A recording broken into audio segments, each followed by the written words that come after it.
In our continuing dialogue, which if anyone has not noticed, it is a dialogue. It's just that I'm the one doing the overt talking. Because to get anything of any real benefit out of this, to really profit from it, whether you put it in those words or not yet, it cannot operate simply like a monologue of me being a rabbi, a minister, or some guru, if what I have been sketching out and what I have tried to infuse in this non-verbally does not lead you into your own personal experience, which is out of the ordinary, then you might as well be back in some religion. It is a dialogue, it's just that we do not debate it. And the further this has gone along, the more it has become a dialogue if you are correctly participating. For me to just sketch in enough, and with a task and the kind of rhetorical questions I have been giving, that you can get away on your own and make some personal exploration that all of this is just a kind of a trigger. It's a kind of deceit, trickery, to get someone to find out what the reality of neuralizing is, at least in the first stage. And I have waited to do a handful of what might appear to be different topics, but they're all the same thing. It's all around the same center tonight. And if we want to make it a contest, a quiz show, I guess, we can see who is correctly involved with the dialogue, even if it takes you a week from now, for the realization to strike you that all of this is about one particular thing that I have been skating around edges of, coming in closer and closer for the last several weeks. First part, and listen simply, which you should be able to do by now, not be blinded by ideas still held over in your system of mysticism, and that everything is an allegory. In the beginning, everything is an allegory. There's several variations of this, since I've already put my foot in it. In the beginning, everything's an allegory, and then everything is literal. And then later, everything's allegory again. Or, for those of you not wired up that way, in the beginning, it all seems to be literal, and then it becomes allegorical, and then it all becomes literal. For those of you of another dimension, they can start out being either apparently literal or allegorical, which doesn't matter, and then it goes from, let us say, allegorical to literal, and then it goes in to it's of no consequence. So having covered that,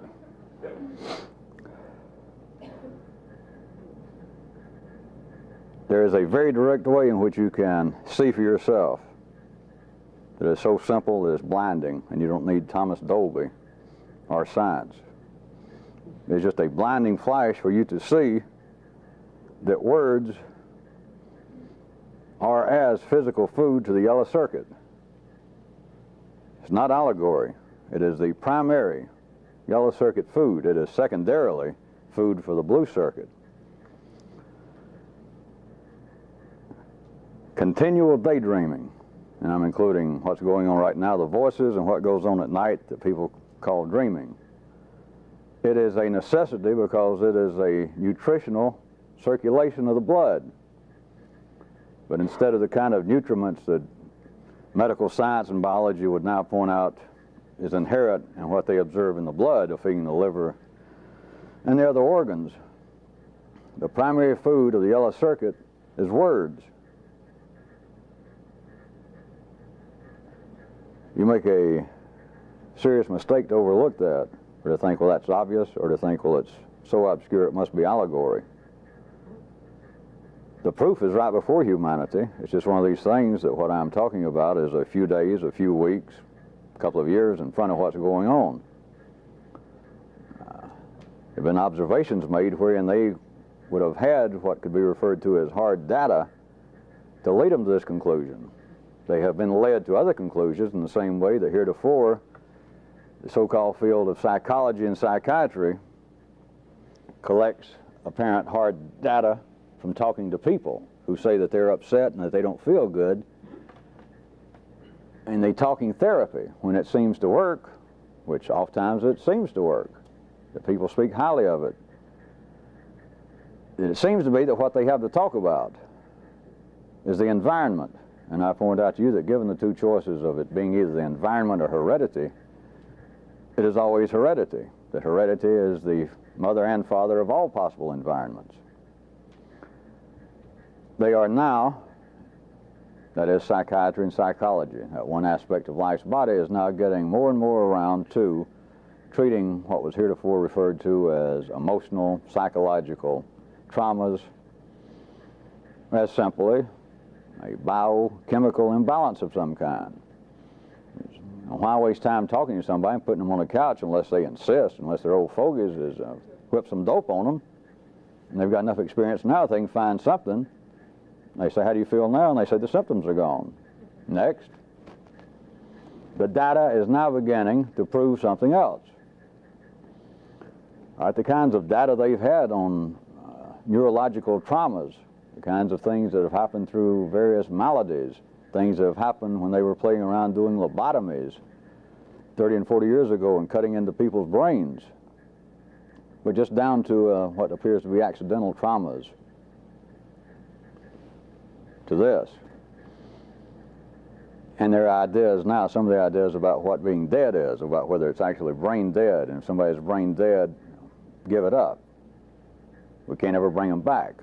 They might as well be dead, even if we can keep them pumped up and breathing for another 40 years. Right, the data is shortly, sometime soon, going to begin to show. They're suddenly going to believe that this is a growing phenomenon, that they're widening their view of the human organism. That the very sorts of things that humanity has been led to complain about. My mind is driving me crazy. Another aspect of that spectrum throughout the years of would-be mystical people attempting to, quote, stop thought. That if I could still, say the Zens, if I could still this unsettled pool of the mind and it became calm wherein nothing was happening, if I were not enlightened, at least I would be greatly pleased and relieved. Somewhere between that and what seems to be presently referred to as physiological manifestations of extreme neurological traumas is going to start bringing about a new viewpoint that I'm pointing out to you now, and that is that the continual friction working, the daydreaming, the nighttime dreaming, the constant chatter going on is the brain being fed. And if you take away that food, you're brain dead.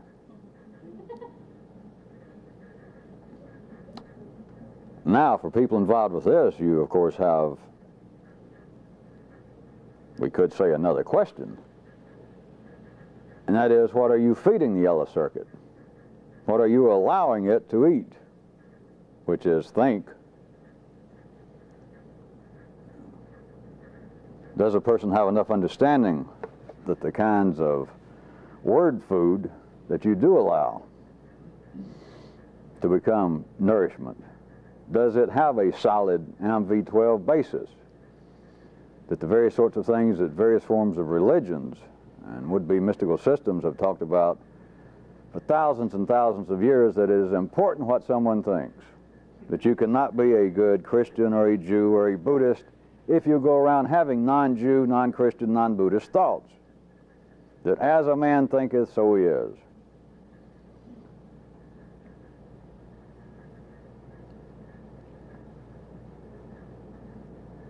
All words, and of course the extension of words being ideas, are blood-based. And there's a circulation going on wherein the yellow circuit will be continually fed, and it is nourished. Remember, I told you this is not allegory. It is nourished absolutely by words. That if the brain, if the yellow circuit cannot think, it starves to death. If it cannot, in just at the lowest mechanical level, stay engaged in continual chatter, of the two mechanical voices running, it will starve to death.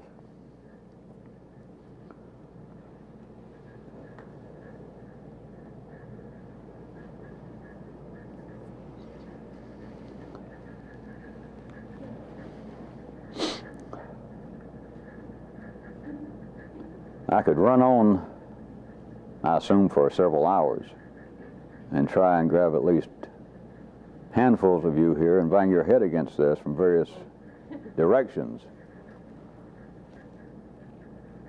But if you will try and take that as simply as I pointed out and try and neuralize that, try and hold that for a bit,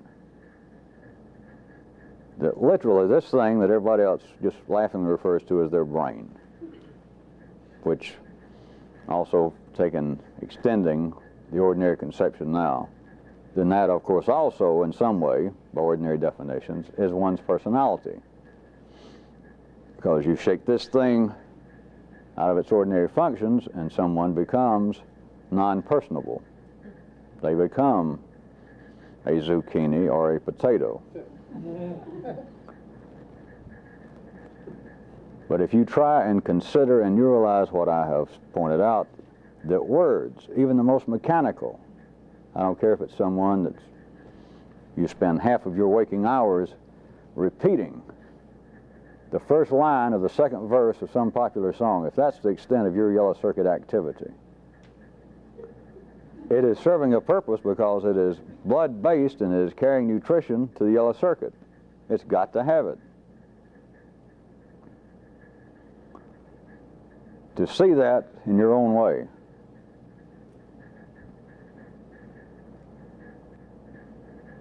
is a thrill, and then I could call it a sub-thrill shortly thereafter. If you hold on to it, you should be able to see the absolute reality of what I'm sure you'd heard before I recounted it, of the old ideas that it's very important what someone thinks, that as a man thinketh, so he is. But you should also realize, under ordinary conditions, assuming all of you have heard and read some variation of that even before you came here, it is another splendid opportunity, the channel of consciousness continually being able to come up with internal enemies. Because even if one heard that phrase that, as one thinks, so one is, and so one was attempting to be a very religious person of some kind, and you spent every possible hour reading the religious literature of that particular organization, you went around attempting to mumble the name of God all the time. And at the same time, you got another voice in there hollering, boy, I sure would like to fuck her or him. Boy, I sure would like to get drunk. I sure would like to do this. I sure would like to strangle that person. Well, you got a lifetime hobby like everybody else. That I, in some way, sense the great validity, the potential worth of being able to think nothing but good religious thoughts. But goddamn, these non-religious spirits and vapors in me, they keep talking about fornication and country music and alcohol and etc. All non-religious things. And so you've got the continuing hobby of being alive and having an internal enemy. The usable validity of such ideas as, quote, as a man thinketh, so he is only available if you have some direct understanding of what's involved with so-called thinking. The origins of it, the ordinary purposes of it, what is necessary on a minimal level to keep it going, what is possible and what's not possible. So it takes someone that had some extraordinary understanding not only to be able to do it, which is not even the point, but to be able to understand why it should be done, which can then, I hate to say it, but I will, can then render the question of doing it moot.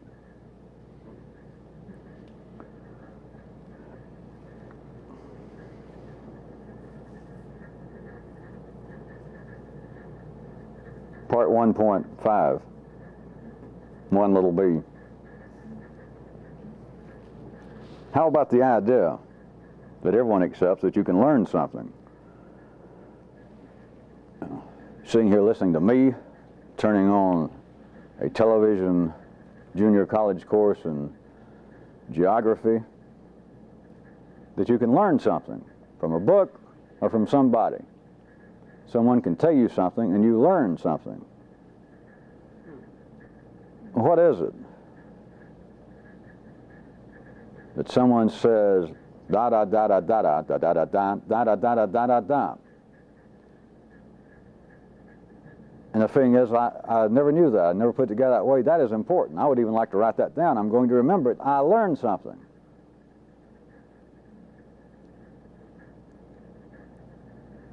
They use it in the sense that I have gained something. That there was a piece of information that I did not have, and now in some way, this other person has given it to me. They had it and I didn't, and they gave it to me. It is not a matter that people learn something new. What happens is there is new word food ingested, and it, but most simply physically, causes a molecular alteration in what was in the yellow circuit. With the idea that something new, something in some way, even if it was just sound waves, but something went from one person to me, and I learned it in the sense that I took it. I didn't have it, and I took it. I'm not playing with words. I don't know why I have to keep reminding everyone. But it is not a matter that you have gained something, or that you've learned something new, but it's a matter that you have received new word food. That the actual molecular structure as it is in your yellow circuit, by taking in that new food, and it digested. In the same sense, of course not exactly the same way, but in the same sense that you will affect directly the operations of the liver to put alcohol in the body.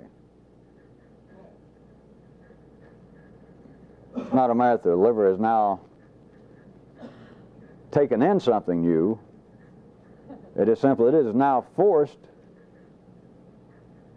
into a molecular restructuring for the time being of what's going on in the liver, and it's carried in the blood. And words and ideas are carried in the blood. They're blood-based. And rather than it being a matter that I have learned something new, it is a matter that there was new word food, and it has literally caused, through its ingestion, it has caused a molecular alteration.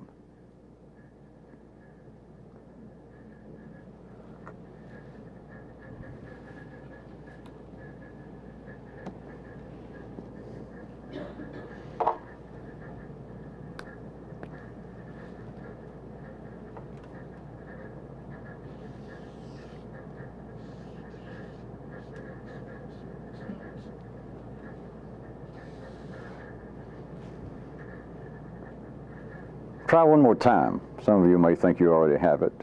But the idea of lateral expansion,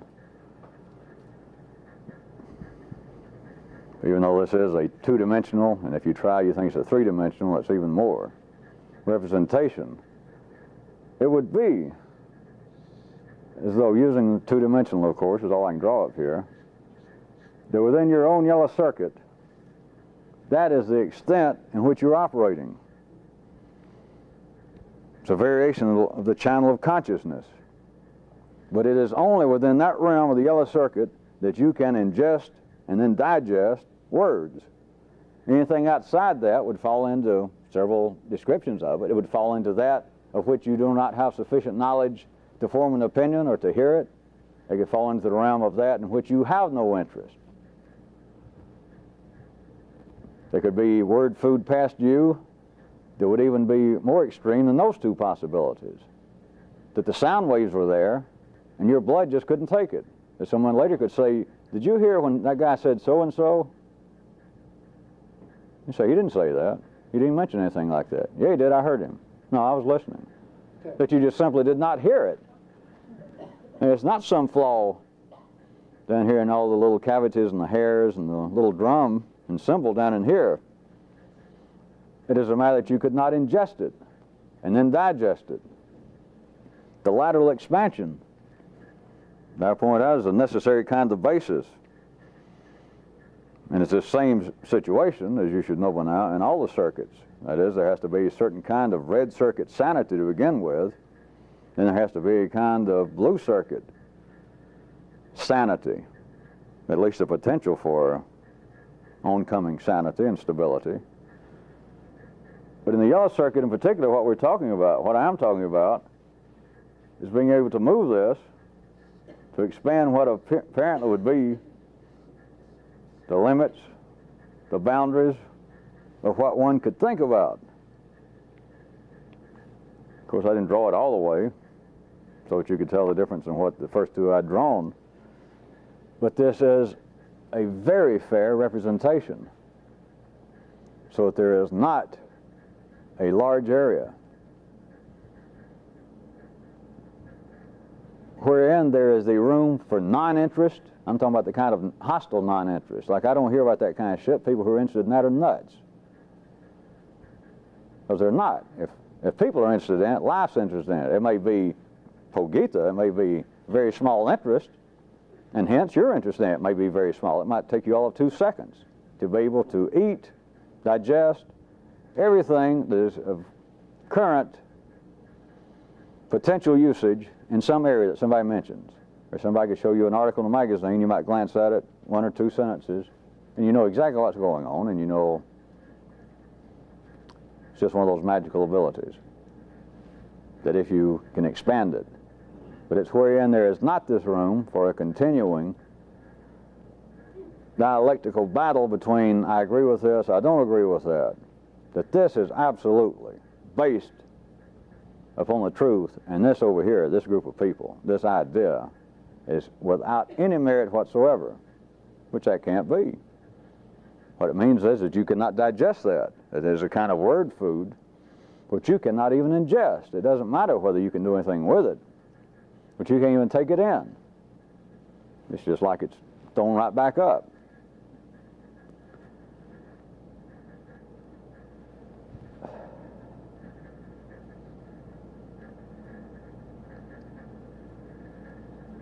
All right, I'll zero in a little closer. If you want another subheading, how about words, passions, and certain combinations thereof?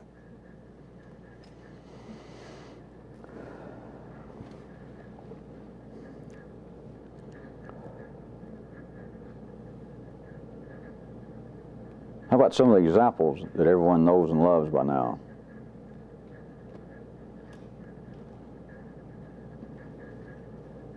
To bring us to contemporary times and to everyone's favorite form of the fine arts, DeWitt, country music.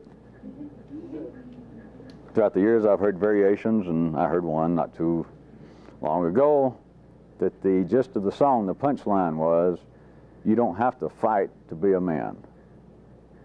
There was a man singing it. It was about some young boy. He got cornered in a bar somewhere. They laughed at him for his clothes or for not going to Vietnam or something. And he turned the challenge down, and people laughed at him, and then the guy singing the song tries to point out that, hey, there's a kind of strength that is not necessarily manifest by the ability to whip thy neighbor's ass. You don't have to fight to be a man. Can any of you begin to see? I'm going to drag this into some other areas. I'll try to start with one that sounds rather comfortable. Can you see life itself being attempting to push at its own internal limits? For instance, in this example, to take the song and to see it, if we take it on the basis of the guy singing the song to someone else and then to whoever wants to buy the record or listen to it, you don't have to fight to be a man. This is an attempt to excuse particular behavior in a particular audience that is not wired up, is not naturally inclined to accept such wordy exonerations. I assume you did follow that I was referring to, in general, a red circuit audience.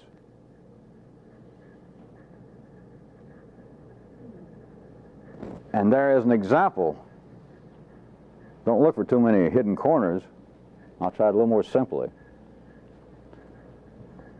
A red circuit kind of song, fighting, machoism, heroics, self-defense, all of that. I guess I could try to make up a woman's version. I don't know what it'd be. You don't have to fuck to be a woman.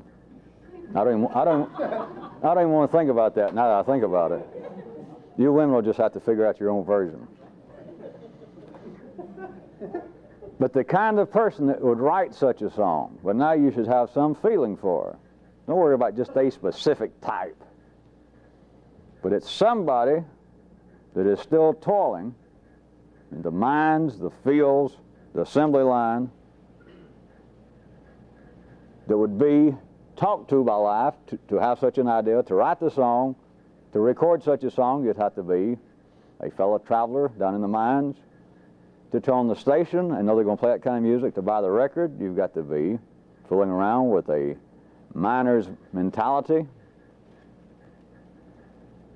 But there is an example of life pushing at its own internal limits as they are, because this kind of red circuit attempted excuse is aimed at an audience that by and large is not inclined to accept such a wordy,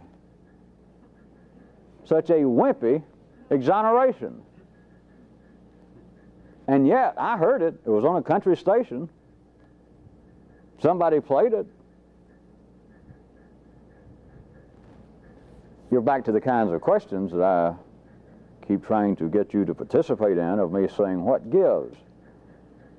What could be going on wherein life is using such a thing for a purpose that cannot be two-dimensionally fathomed? Which is why I presume this way. If you can't catch on, I try to set it up as though, look, here's what's going on. It's a pretty everyday occurrence, and then we try to point out, but it really doesn't fit. In this example, the song itself, the audience to which it is obviously named with steel guitars, a country version of the song, it's aimed at an audience that by and large is not wired up to accept this kind of shit. They're the kinds of people hanging around a bar as our old bricklayers and my carpenters. For a man to get back down and he wanders out, hold your breath for a short period of time. Don't hurt yourself waiting for this kind of occurrence and this bricklayer to get humiliated, and the guy to do all this and to fake him down, and the attacker finally says, you know, if you can't fight, I advise you get out of here now, or I'm just going to take you apart even if you don't cooperate. And the guy walks out of the bar with his head down. Don't hold your breath too long waiting for a fellow bricklayer to come out and tell him, hey, it's okay, you don't have to fight to be a man. Don't go around hanging at the Alibi and the Rat's Nest and those kind of clubs waiting to hear that happen. That in general is not an acceptable excuse to the very audience that it's aimed for. What gives? What is life attempting to, working in one area of its body as one area of humanity? What gives? What could it possibly be doing? It cannot, of course, be seen in any through any binary explanation. Because if you followed what I said, I have not incorrectly pointed out to you that by and large it's wasting its time. Red circuit people should not be writing such songs. And even if one or two here or there did, one or maybe one here or there, he definitely should not have any audience. He definitely should not have anybody offer to record it. He definitely should not be able to get red circuit musicians to show up in the studio and him start singing it and then be able to even play without falling down the floor and laughing. And thinking, you're going to try to put that out? You might as well do old MacDonald Had a Farm. Nobody's going to buy that. That's ridiculous. In fact, it's insulting. And yet it made it to the radio. And it's not the first time, by the way. It's not just a one-shot occurrence. I've heard such songs for years. And if I cared to really get historical, if you knew how to read it and hear it, you can find it hundreds of years back in other forms of the arts and literature. That is, of telling people, red circuit people, that, hey, you don't actually have to be red circuit. Uh-oh, I nearly slipped and told you. You don't have to be a man, or you don't have to go out and do battle. You don't have to beat up women. You don't have to and have real hairy thighs and let your beard grow to be a man. Variations of that. Thousands of years, but aimed at the very people that are not wired up to accept such wordy exonerations.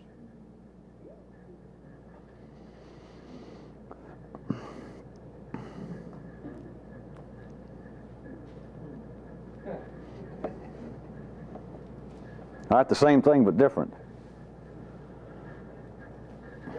Can anyone see that religions are as man's circuitry seeking new food? That is, it is man's circuitry, as long as it's been talking, which is as long as the yellow circuit's been able to function to that level, is seeking to rearrange itself molecularly. And if you get some view of that, which is tied into the first thing I started talking about words being food, that in any particular case, to look at a particular person, let's just take it to one person, and their apparent involvement with a particular religion, it can be seen as the religion food, still speaking in the area of words, passions, and combinations thereof. The religion food can be seen as either being kinetic or recoiling or stagnant. But in either case, if you were making an observation, whether it be contemporarily or historically,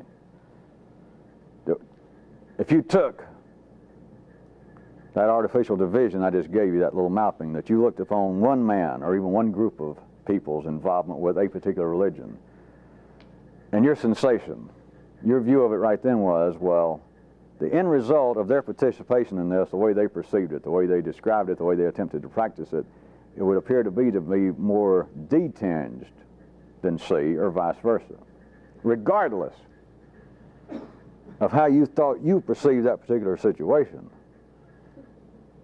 As long as the people involved were experiencing the sensation that I have taken in new word food, religion food, it can then produce in the participants the feeling of being, quote, born anew. But you find in every religion, and you even find it in non-religious descriptions and literature throughout the ages, moments of epiphany. I had supernatural moments. Novelists have been writing for 5,000 years. But then the religious people are the ones that, and their offshoots are the primary ones that have used such phrases as, I am now a new person. I've been born again, I've been born anew, I am not what I used to be. I don't feel the same, I don't look the same, I don't think the same. I'm just a new person. They have taken in food, new food, that rearrange the molecular, the biochemical molecular structure of their existing circuitry. And an outsider could believe, well, what I see with your involvement in this is not beneficial. I don't see, from my view, I can't see any beneficial results from your pursuit of this religion. And that's of no consequence, not to the people involved. As long as you can get new food, and it can be at times simply on a wordy basis. It can be word food. If you can get it in, parentheses, some passion and some combination thereof into parentheses, you will have the people most sincerely proclaiming that I have been born anew.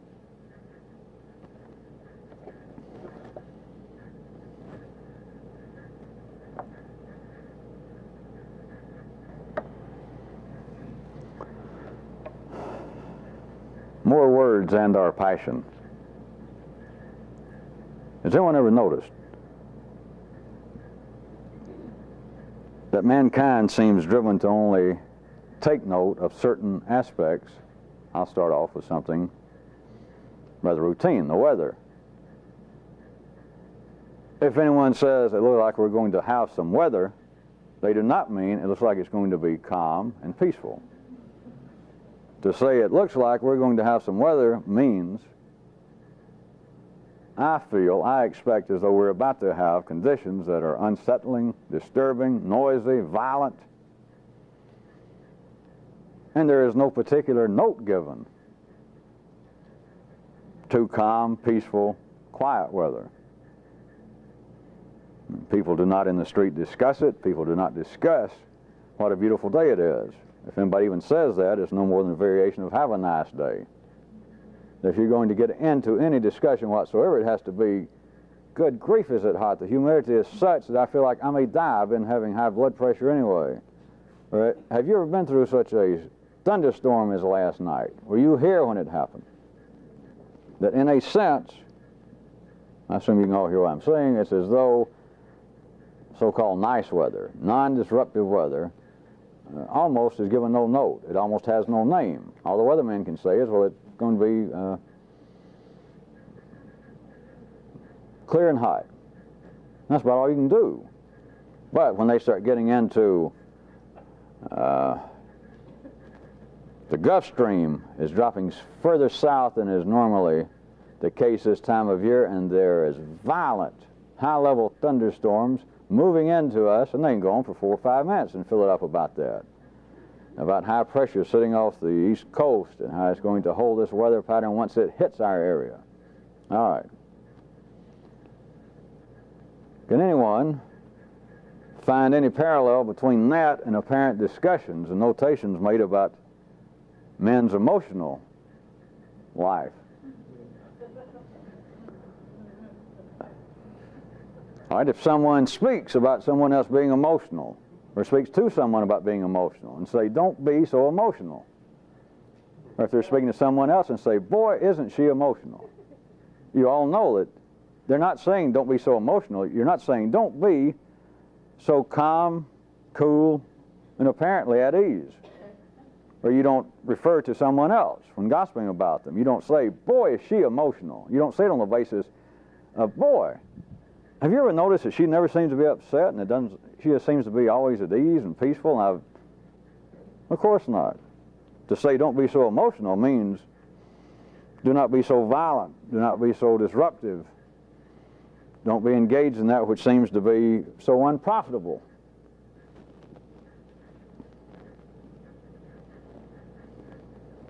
Would anyone, off in your spare time, care to neuralize this possibility? In the growth process itself is, quote, disruptive, end of quote, somehow most essential.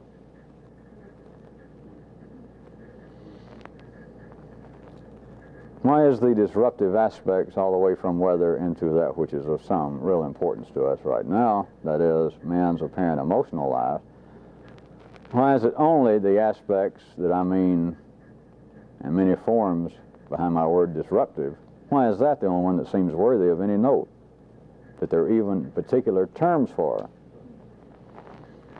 that you can hold a person's threshold of interest longer than 2 seconds. But it has to be that, hey, there's some bad weather coming up. There was some bad weather here last night. Do not be so emotional, damn it.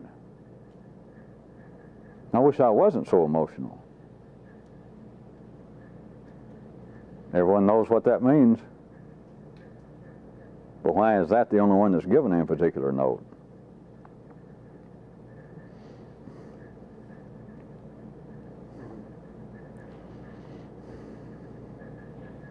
Another subsection. Again, having to do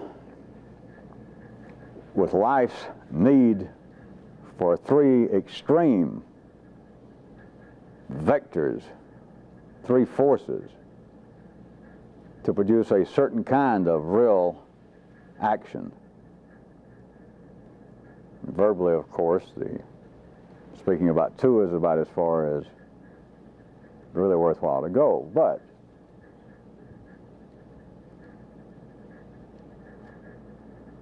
I'll give you another example from everyday affairs. The Environmental Protection Agency gets established through an act of Congress after much debate, much publicity. All of you grew up, you were alive when this went on. It's still going on. And from one fairly reasonable, educated, sophisticated viewpoint, you could say, you or anyone else, that that would seem to be proof sufficient, even activity sufficient, to show man's rational concern over the problem of pollution. I don't know their budget, but you know how things go in Washington. I'm sure that there are billions of dollars been floating around, still floating around with the EPA. I'm sure that there are probably in the hundreds of thousands of people now work for the agency. So it could strike a reasonable person, just somebody outside being involved with this, but a reasonable person could strike them, all right,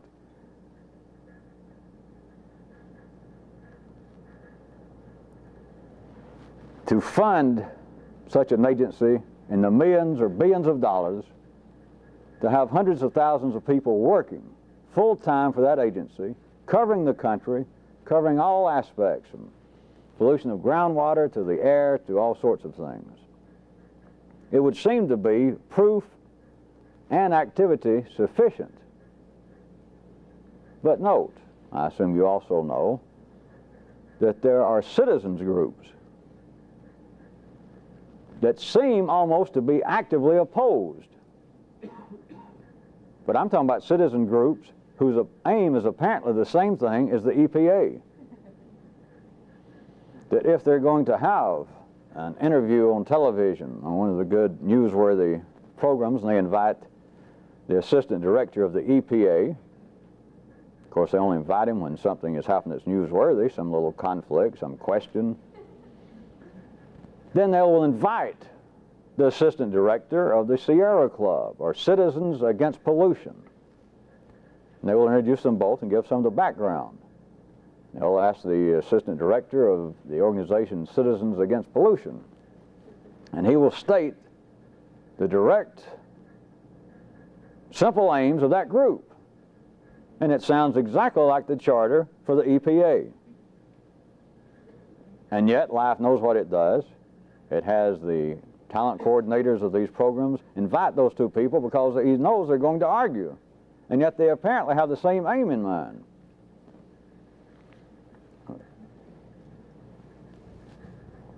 Here gets to be the part that's of tricky interest, if you begin to see it.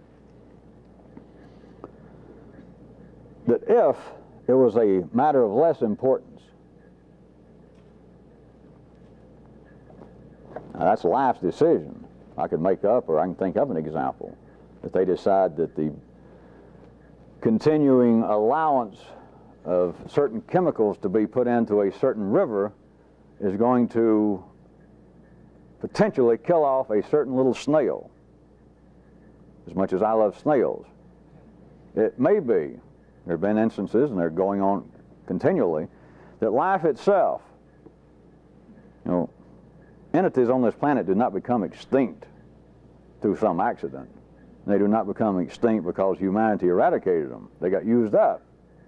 They serve no other purpose. So it could be that life has no other purpose for this particular little snail. When that happens, it may make, maybe not headlines, but it may make the nightly news. It may make the front page of the paper.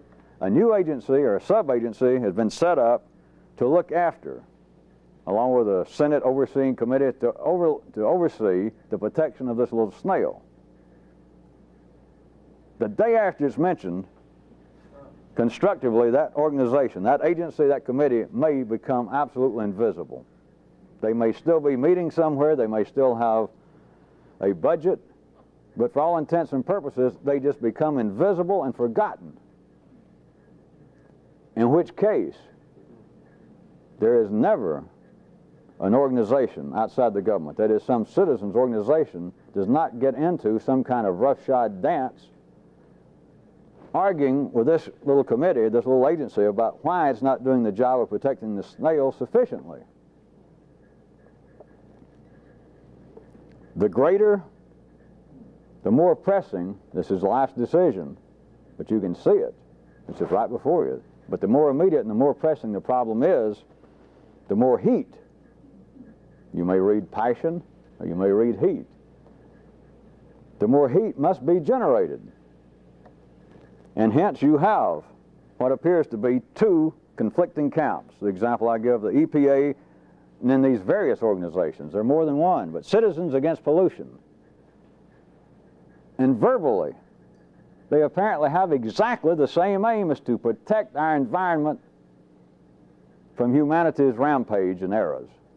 And they both say that is what we're here for. That's what our agency was established and chartered by the U.S. Congress to be. And the citizen group said, this is what me and my friends got together 7 years ago. Only 3 years after you guys were established. Once we saw the mistakes you were making, once we saw that you were not going to the right extremes, the right lengths, you were not making the right efforts, you were not approaching it correctly, we banded together, we drew up, drank coffee all night, talked about it, and we grew up our charter, got incorporated in the state of Nebraska. And right here, our charter opens up and it says that our sole intention is to protect our natural environment from man's rampages and errors. And yet the moderator quite correctly expects, all right, tell us, Mr. EPA Director, what you've been doing about such and such. He begins talking about how they've been trying to clean up a certain place, and the camera will shift over and get the head of this citizens organization, and you can just see the guy just beginning to slobber, wanting to break in about, hey, no. So they say, all right, now, sir, it's your turn. And it's a confrontation. It's as though there were two warring factions, and they have the same expressed, proclaimed aim. That only happens when the problem is pressing and immediate enough. There must be a kind of heat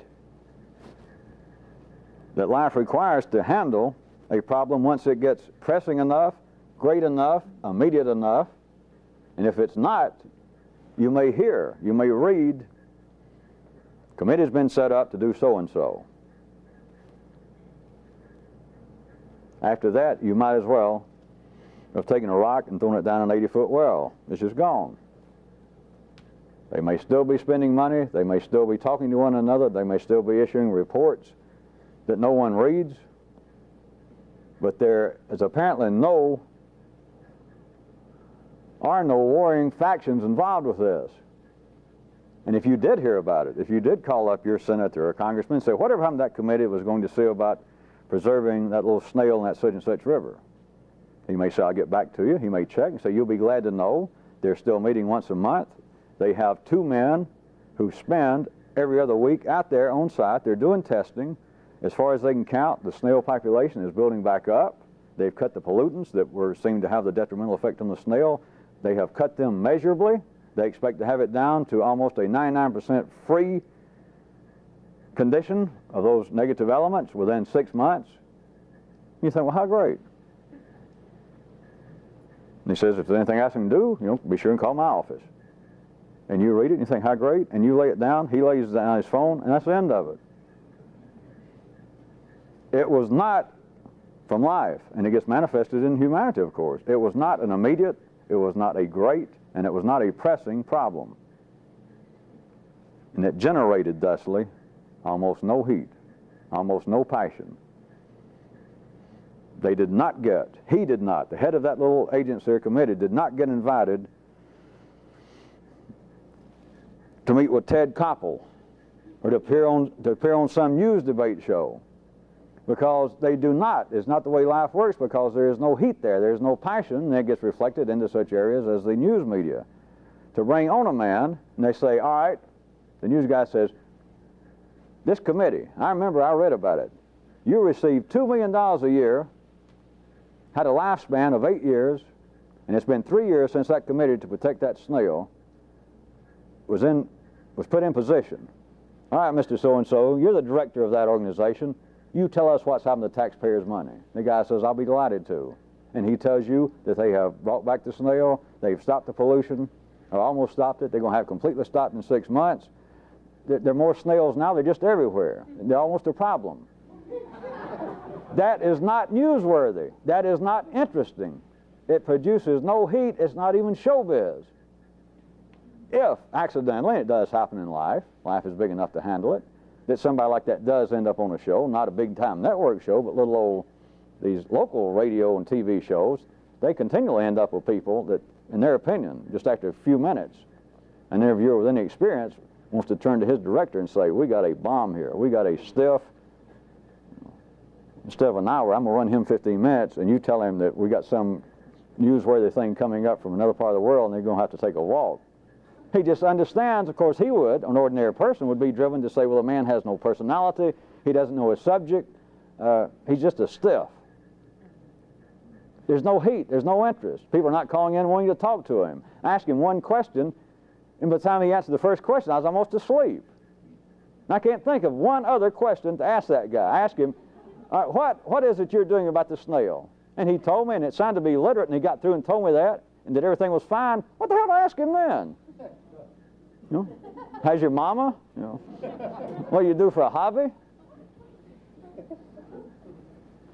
You do know there's a purpose in me bringing this up. It has nothing to do with news, it has nothing to do with snails, it has nothing to do hardly with pollution. What kind of heat is generated internally as this vaporized manifestation of consciousness calling itself I continues to raise the specter of enemies, problems, and it sets up committees. It does almost, if you had any occasion to notice by now, it does almost as a lackluster job, believe it or not, as does our representatives outside of I, out there in the not I world, apparently can do in the halls of Congress. That is, your own I does just as bad a job, which is hard to believe from certain viewpoints. That was just a joke. That you continually set up committees that we've got to look into this. I got to stop this. I got to quit thinking like that. Some produce heat, some do not produce heat. Some of them stay in business a lifetime. But do you ever hear from them? Do they ever spend money? Or they may spend money, but you don't even notice. It doesn't even hurt. Is there any discussion going on? When do they meet? I don't ever hear about it. They must get in a closet once a year and maybe even discuss this in whispers.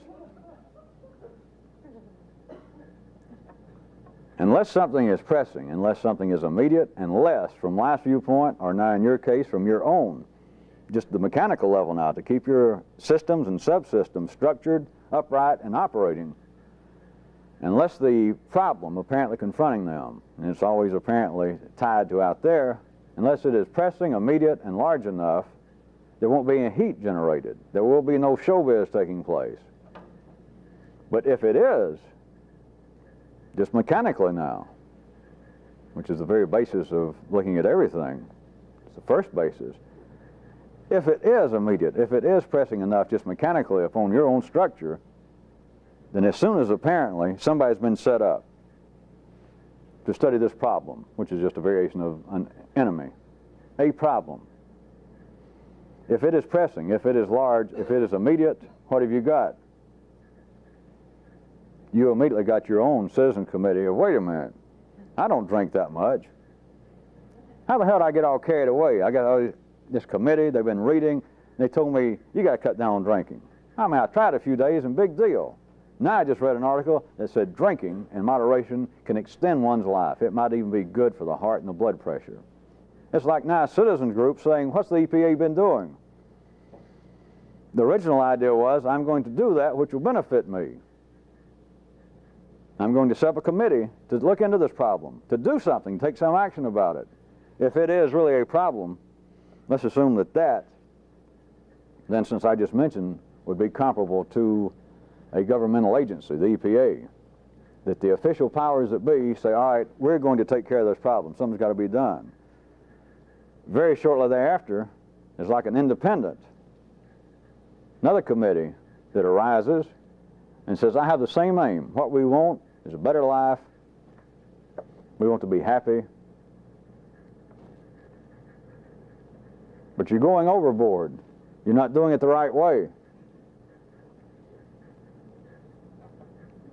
Without that kind of heat, without that kind of passion, there is no opportunity for anything to alter, even mechanically. And then unless you can do it yourself willfully, beyond the level of that which is mechanically necessary, then you have got a very, very poor bet on being able to change anything. Let me get closer. Still talking about words, passions, and certain combinations thereof. If you want to label this, and this is going to be very sketchy, but this is what really tonight was leading up to. And I may or may not ever come back to this, because any of you who can get anything from this and get any glimpse of it would almost immediately realize that within 2 or 3 minutes I can say more than can be said about it.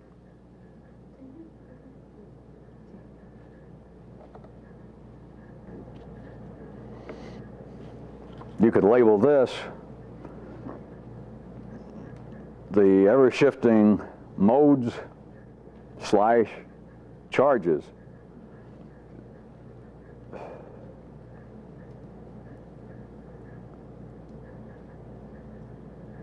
Some variation of this, anyone who ever sees anything will see.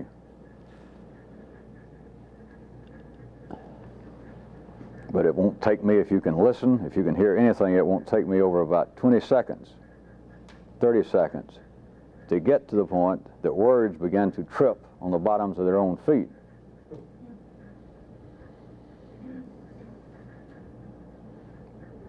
To even talk about it, you have to start on a most artificial basis, most arbitrary. That is, we will say we have a person. It's either clear blue sky, there they are, and now I'm going to say we got a force. See, and I'm not going to take the time, because it can't be done, to give any lengthy discourse on the genetic background of either of these two. We have a person, and now we have this force. And now I'm going to have to put a name on it out of a clear blue sky. The force coming in, or the charge, let us say, is positive. Forces coming in could be words. Of course, it can't be just purely words, but it could apparently be primary word food, secondary blue circuit food. Well, I will label the force right now, just cutting up reality and just arbitrarily making this up. There's a person, and here comes a force, or a charge, and let's say the force is charged in a positive manner. As always, if it is so deemed by the situation and the person's wiring, this charged force comes in. Positively charged force comes in, it is transformed, then it is transmitted, and it comes out negative. And then it's passed on to the second person. It goes into them in a negative manner. It is transformed, it is transmitted, and comes out of there with another charge.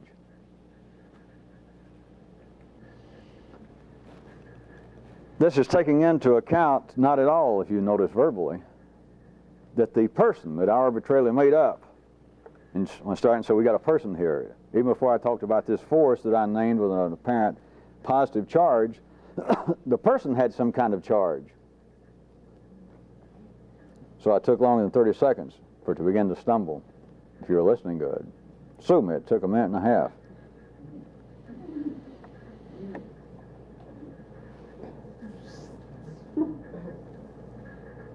How is it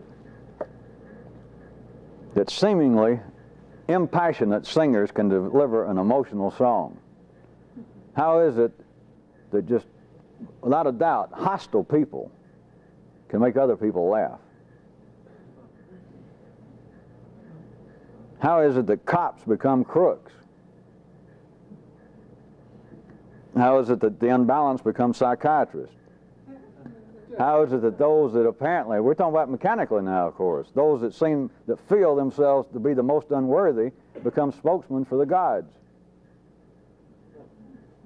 You never wondered about such matters?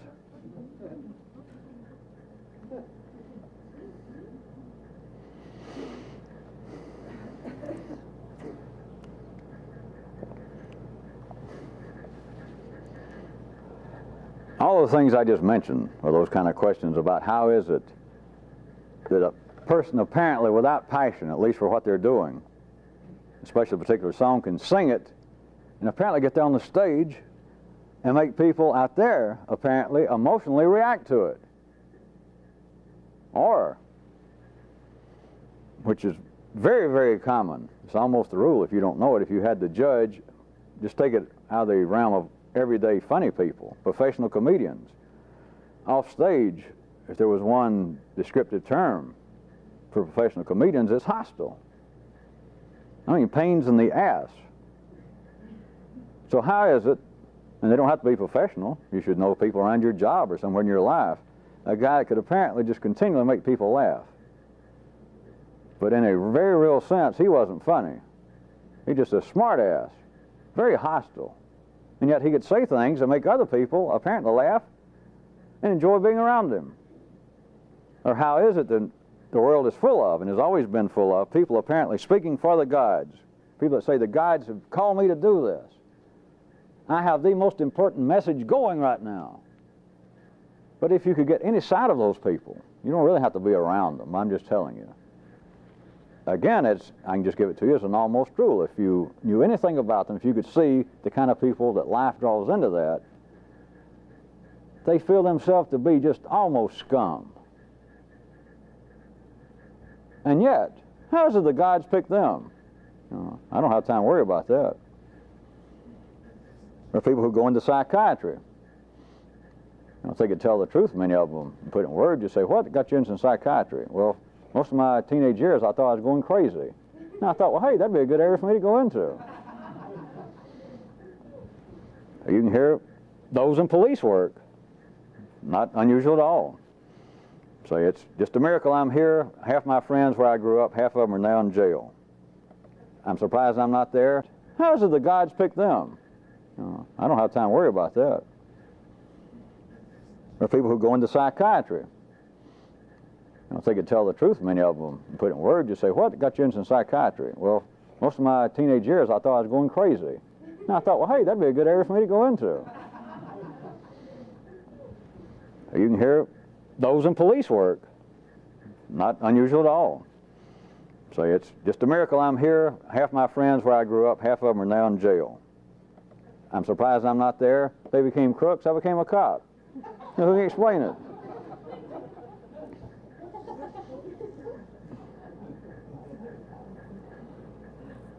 If you can see it in a certain way, all of what I just mentioned, those kinds of things, like life itself, you can look at as showbiz.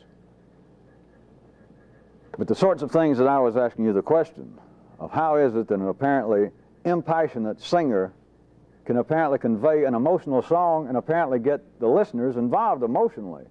How can that be? How can a hostile person make people laugh? Well, in the sense of all that being showbiz, we are back to all of that being showbiz tricks. Now, we're talking about life, of course. We're not talking about those people actively, willfully doing anything. Showbiz tricks. A dunderhead being able to take over a country and make speeches, and later people analyze the speech and say it's illogical, it's rubbish, but hundreds of thousands of people are stomping their feet. It's showbiz. And I'm just giving you a label, showbiz trick, that which you've never pondered and that which life has not required man to look at yet. It always involves an increase in the tempo or the temperature, first off, of the entertainer, the psychiatrist, the cop, the singer, the comedian.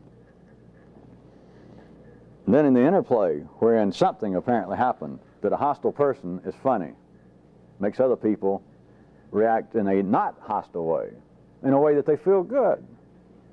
Or a person who has no feeling, rather impassionate, can sing a song and get through with it. And quite ordinary people, reasonable, intelligent people say, oh, to hear him or her sing, I mean, it's just an emotional experience. Anytime that they're around, I'll go listen to them. I mean, sometimes they make me want to cry, sometimes I feel real good.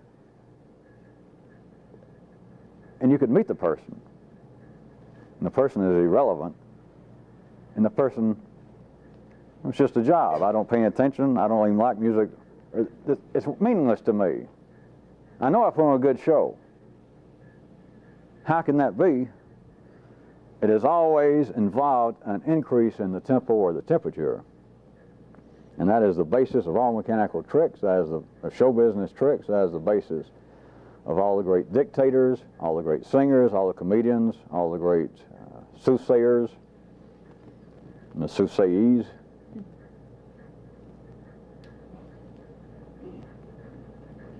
To try and see this is why I labeled it with a sliced term, as you could attempt to neuralize this as either the matter of it being charges, that is, of positive and negative charges. You could look at it as shifts in the modes of it being kinetic or it being recoiling, and you could also look at it as simply a matter of what's going on as either a heat loss or a heat gain. But within that realm of possible descriptions, which are variations of the same theme, once you see it, they're just, I use them in different ways to try and get you to look at a particular instance in a particular way. One of those, that is, a charge is taking place, of it going from a negative to a positive or vice versa, or something else, or it's going from an apparently recoiling to a kinetic mode or to something else, or apparently there was a heat loss in the exchange from one viewpoint or a gain. That's always happening when one of these instances that I'm labeling for you showbiz tricks are taking place. That, literally speaking, the impossible has happened, or the improbable, the inexplicable. Why is it that a person who does not have any feeling for this song can sing it to me, and every time I hear them sing it, and I've talked to them backstage, I now know them. And when they're not on stage, they can't even tell me the words of that song. They cannot sit down. They have to go da-da-da and sing it. If I say, what's the third line of the second verse? They go, shit, I don't know, wait a minute. Then they can sing it. You say, could you sit and write the words? I couldn't begin to. Well, surely in your life, you know what I'm talking about, you know, when your man left you and he went away to war and he wrote you every day for a year and promised he'd come back, but what he did, he came back with a harem of girls from Lebanon. Yeah, I remember that song. Well, what kind of personal experience did you have in your life that allows you, that gives you that depth to sing about such an affair? Nothing. Just a piece of sheet music. Somebody heard the song over in Paris a couple of years ago and they gave it to me, and I kind of liked the chord changes. But I mean, there's been some kind of real wretched love affair. I mean, some man really broke your heart from afar. No? How do you do it? I don't know. You know, that's showbiz. I'm good at it. How can that be? Or how can a man stand up and proclaim, to speak for the gods to such a degree that hundreds of thousands of people show up? And he says, here's what we should do. Of course, don't do like I do like I'm telling you to do. But here's what the gods told us to do. The gods told us everything is fine. You find out the guy is I'm not attacking, of course, man of the cloth, but you find out either literally or figuratively that man is a drunk. You find out that his own channel of consciousness bounces around like a ping pong ball, that he goes back and forth from what could be horizontally labeled moments of euphoria to a continuing feeling of great depression. And yet he seems that the gods picked him. As unworthy as I am, God knows, I know I'm unworthy, but he stands up and he starts this act, and hundreds of thousands of people, apparently, and of course apparently is real, get something out of it. I have been enthused, I have been touched by a higher force. Then you meet the guy. Of course, in religion, he would say, well, it's God's Spirit working through me, which is a variation of the singer saying, hey, I don't know how to do it. I was born with this talent. When I was a kid, I could sing. When I was 7 years old, I could sing Mary Had a Little Lamb. And I could make grown people cry. I don't know how, they just would. And I'd fall down my little knees and I'd talk about the little lamb, and had it rain, the little lamb would get wet and shrink up. And grown people would cry. And so I don't know, I just had a talent. It's like one definition I heard one time. Why it's really good is it came from ordinary life. I started to say I should have thought of variation, but I couldn't. I couldn't beat this. If somebody asked a psychiatrist, they said, I know something about psychiatry, I've read about it just a little bit, and I've said, exactly, what is being a psychiatrist? He says, it's just me doing what I do.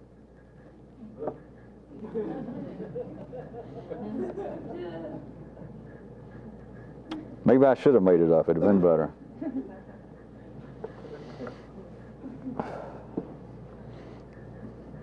Well, I'm not going to tell you to tattoo it on yourself, but that was the heart of what I was going to get at, and I may or may not ever even come back to it in words.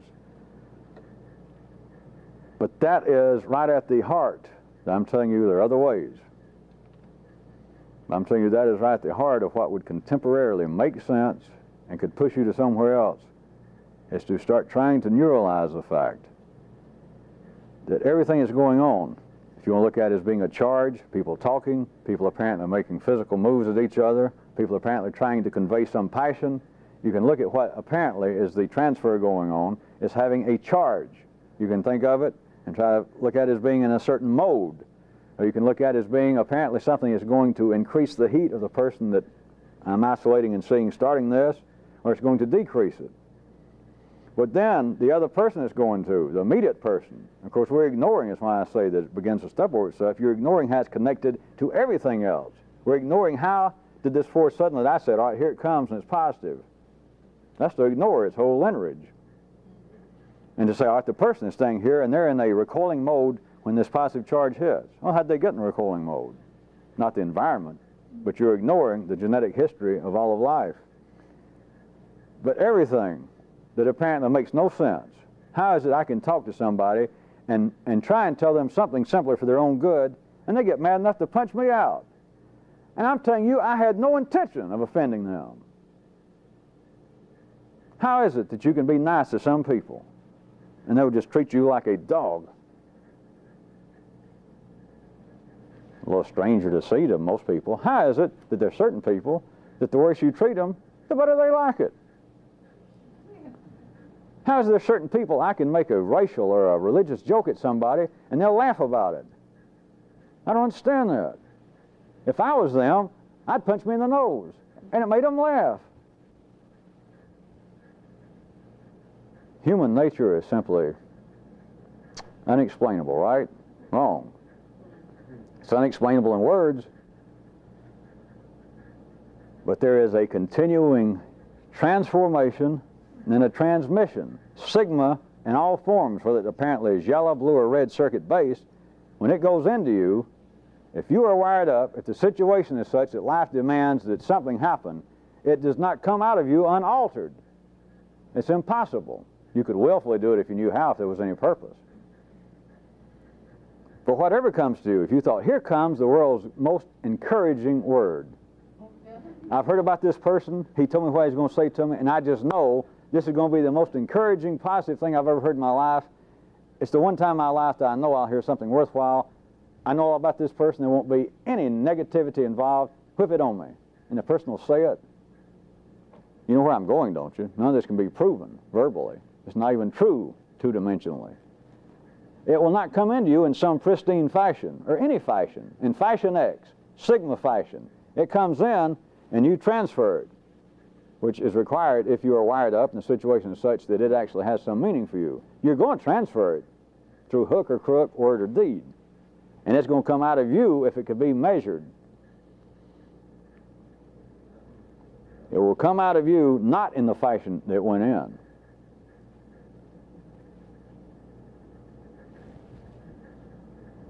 Need I hint any more that all inexplicable forms of human behavior therein lie? And it's not inexplicable.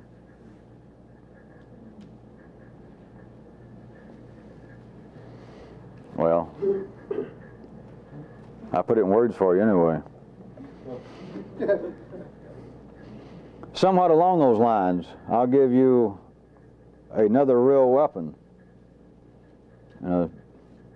I've hinted around to give you pieces of this, but any of you that can hear any of what I just said, or you care to pursue it, I'll give you a most potent weapon. And that is not transforming and then transmitting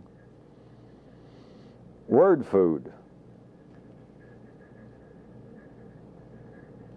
As your systems are programmed to do. But to take it in, I'm talking about now on just a one-to-one situation, you and somebody else, is to take in this word food. And instead of you transforming it and then transmitting it as you're wired up to do, is to pass it back in what would seem to be the most immediately desirable and satisfying manner to the other person.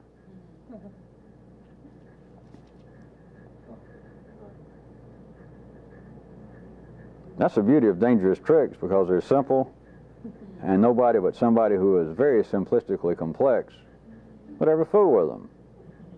Which is the way things are arranged, because if everybody did, which they can't, but if everybody did, it would imbalance all of this, and life might trip, and we might be in its back pocket.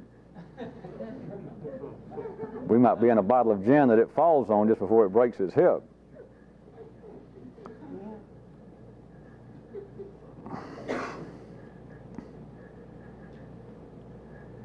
Did I make that complex enough verbally? If you are wired up enough, you and the situation, that somebody says something to you, and you and the situation are wired in a certain way enough for you to respond back, then your system is wired up. Your system and all of your subsystems, all the infrasystems, are wired up in such a way that there is a fashion in which you are, without any thought, without any effort, as you should know by now, unless you're going to tell me what you're going to think next. If whoever does that, then you got to tell me what you're going to feel next, but never mind. That you're going to take it in, you're going to transform it, and then you're going to transmit something back. And this something is preordained. Of course, we're isolating reality again. They say something to you, and you go, blah, blah, blah, and then you go, oh, blah, blah, blah, blah. Your whole system and all subsystems were already wired up to take in whatever it was, transform it, and then transmit something back. The weapon is don't do that.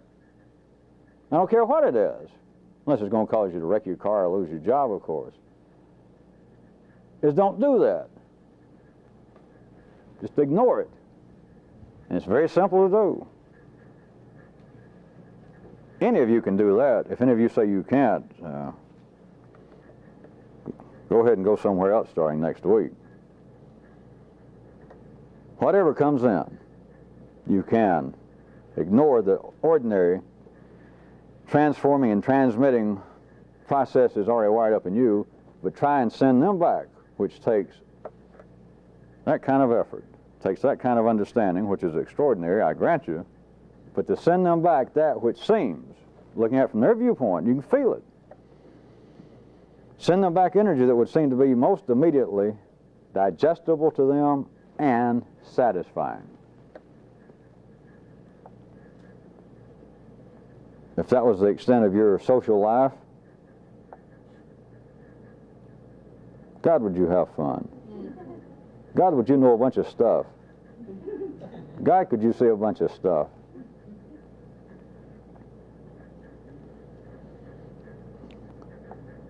I guess everyone has noticed throughout history, religions in one way or the other have talked about this. But they tried to point out, being at a cruder level, of how this in some way was morally preferable.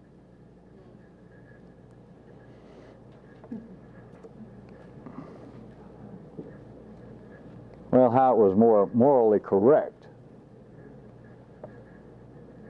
But I can up the stakes of the game and point out to you that that is no longer a satisfactory answer. It's not even a satisfactory basis for any action. Because it's not a matter that it's morally correct, it is thermodynamically preferable for us, for anyone attempting to do this. You can forget morality, as I attempted to show you in one way, or point to you several weeks back. Morality is thermodynamics. Sin is heat loss. Evil is heat loss.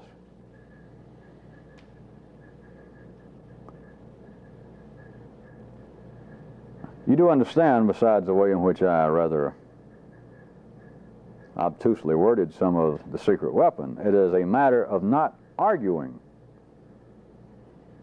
which is, if you've never looked at it this way, it is not to encourage recoiling in another person. That is the full sense of not arguing, is not to take in whatever it was and to mechanically, automatically transform it and transmit it back to them, and it create any situation that would encourage them to recoil That is arguing. And of course, everybody blames it on everybody else.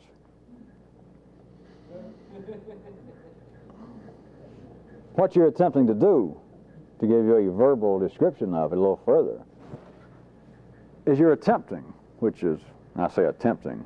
If you can attempt it, you can do it. If you understand at all what I'm saying, you can do it. It's not a question of whether you can do it. Is you are indicating quite clearly to them that you fully understand what they're saying. And from case to case, which you can do, again, you can make an instant decision, you can give a tacit indication that your understanding of it also carries a certain amount of approval and agreement. In some cases, that may not be the proper thing to do, but you do not create, through your mechanical transformation and retransmission of what they sent in and then what you sent back, anything that would encourage them to recall, anything that would encourage them to feel as though you're arguing with them. You're just wasting heat.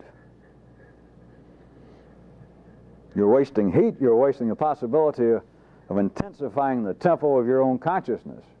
Anytime you're supporting mechanical structures, you're using up all available heat.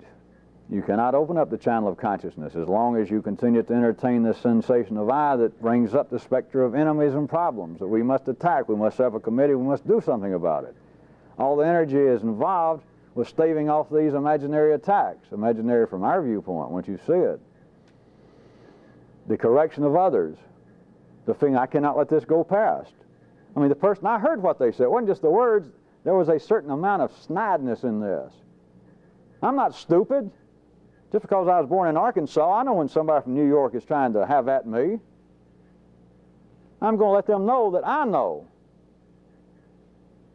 You're burning up all available energy. You're doing just what you should be, assuming that you were doing what I'm describing in words. And consciousness cannot change. That channel cannot open because you're expending all the energy you've got, in this case, to argue. You're dealing with mechanical problems.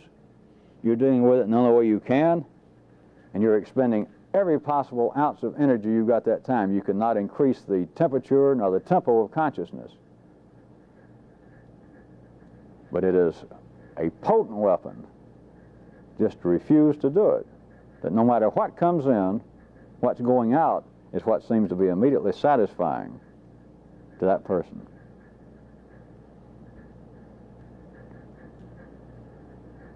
It's not simply a matter, as I started to say just then, that it was a four-dimensional version of water off a duck's back. Nah, it's more like a five-dimensional situation wherein water off of a duck's back becomes atomic implosions.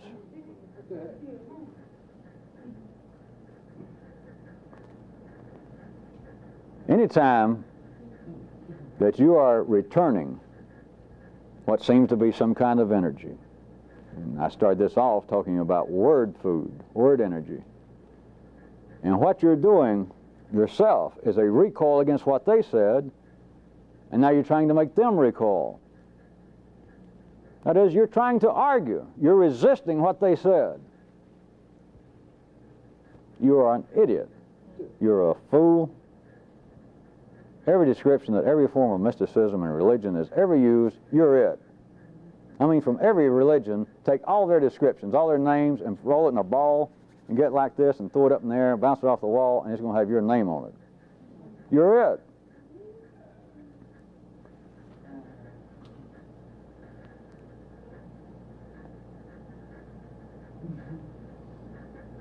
As in everything else, once you begin to understand this, then you understand that this has been a dialogue, that you would have never gotten any of this from a monologue. You could not get it from somebody teaching you, and in a sense, I didn't really teach you this. It's not that I sent you out something, and ooh, I knew this secret, and I gave it to you, and now you got it. If you got that, you got nothing. You might be able to memorize it. You might be able to recall things I said minutes at a time verbatim. When it has become actual new food through your own experience, and it changes the molecular structure, that's when you go, aha. And this is another extreme case. It's beyond the point of me making it some kind of task. The moments are everywhere. I will grant you this, as many of you have found out through other approaches I've hinted at. It can begin to cut down more and more on your verbal life. Of course, if any of you find that really dissatisfying, come tell me and I'll give you extra green stamps or put an extra star by your name. But no matter what comes in, no matter what seems to be the word food, speaking at the yellow circuit level, which is a splendid place to start, whatever fashion, whatever manner in which what seems to be you operates, as soon as it comes in, you got the response. Fuck all this question about what am I going to say next. There's not time for that. As soon as you hear somebody goes, da-da-da-da-da, well, da-da-da-da. Hey, I told them. I knew what was going on. I mean, just like I spotted it. I knew what they were getting at. I knew what they were hinting at. You're fooling around with the wrong guy. As soon as you hear da-da-da-da-da-da, well, da-da-da-da-da-da. You're just an idiot. You're just passing along energy in the crudest form. It is like being in the one spot, which is its primary place on its level, and last bloodstream, where MV12 is gone. You're down there just carrying along oxygen and whatever nutrients, other nutrients that life needs itself. You're serving the same purpose as Attila, your mother-in-law, everybody. You're doing nothing.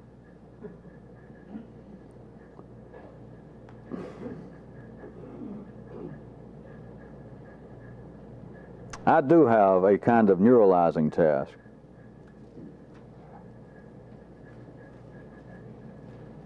By that I mean it's the kind of thing that I'm just telling you should go do. I want you to do. It's not necessary that you give any kind of report. But get out and sit down in a quiet moment or lay down and look up at a good, I don't know, a good tree. A nice grown-up tree. One that I guess has hundreds of thousands of little leaves on it. And all the huge branches and then the secondary branches and down to all the little twiggies. And I want you to lay there and look at it.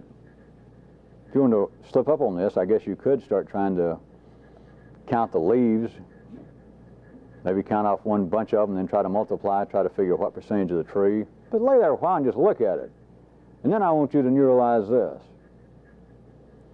Now, somewhere it started out with a little acorn and went in the ground. And now here's this thing. It's this big around, maybe split up into a couple of directions. These hundreds of thousands of leaves is where is the information coming from? I mean, there's a certain amount of leaves. There's not an uncertain amount. You may not have the energy, the interest to count them, but there's a certain amount of number of leaves on that tree. They could be counted. Where did the information come as to how many leaves should be on that tree right now? And then you look, matter of weeks, throughout one season, you can see that it got down to one spot and then it began to branch off. And just over a period of months, it's got 4 or 5 new little branches just in this one spot. Where did the information come from? Where is it coming from to tell it when to quit growing? How far are you gone this way? That's enough leaves over here. That's not still it. That's just the beginning. Now, is the information, this is still not really it.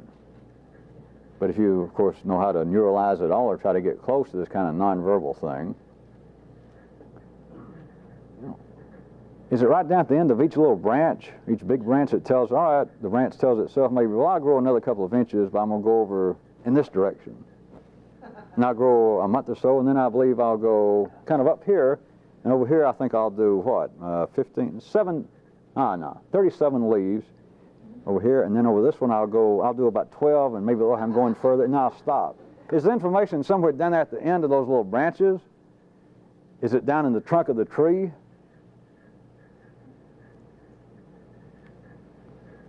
The neuralization task, since I will go ahead and put a word or a term on it, and of course try not to think this, just try and remember it without thinking about it. The neuralizing task would be, where is a tree's brain? And it will cooperate enough, it won't move, it won't leave. You can lay there and you can look it up and down and everywhere. Where is a tree's brain?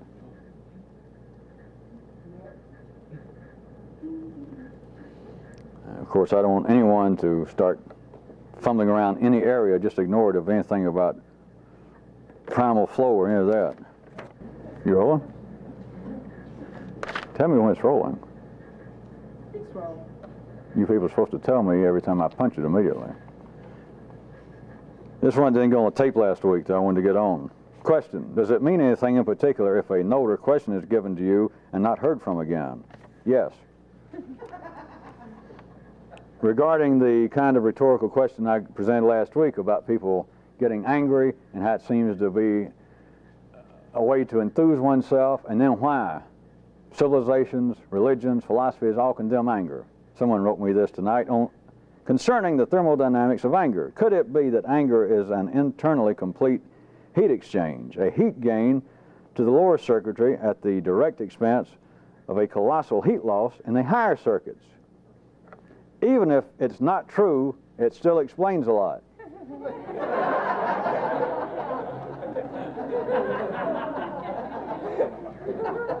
That's good enough, but I do have a response. That's a great, if I can give you a response. If you got into a four-dimensional situation wherein what the person just asked would be correct, that is, even if it's not true, it still explains a lot. That's what I'm getting back to. If you got in a place where such as that could be correct, then it is true, whether it's true or not. For the time being, of course.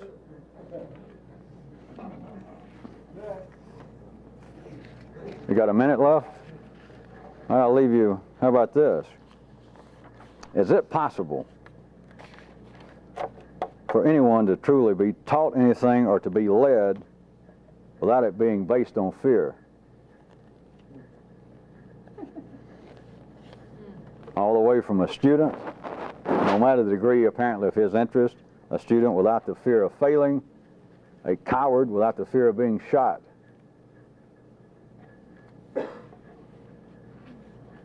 I'm not sure I want any of you to verbally, that is by written word, to answer that, but I'm telling you something by that question.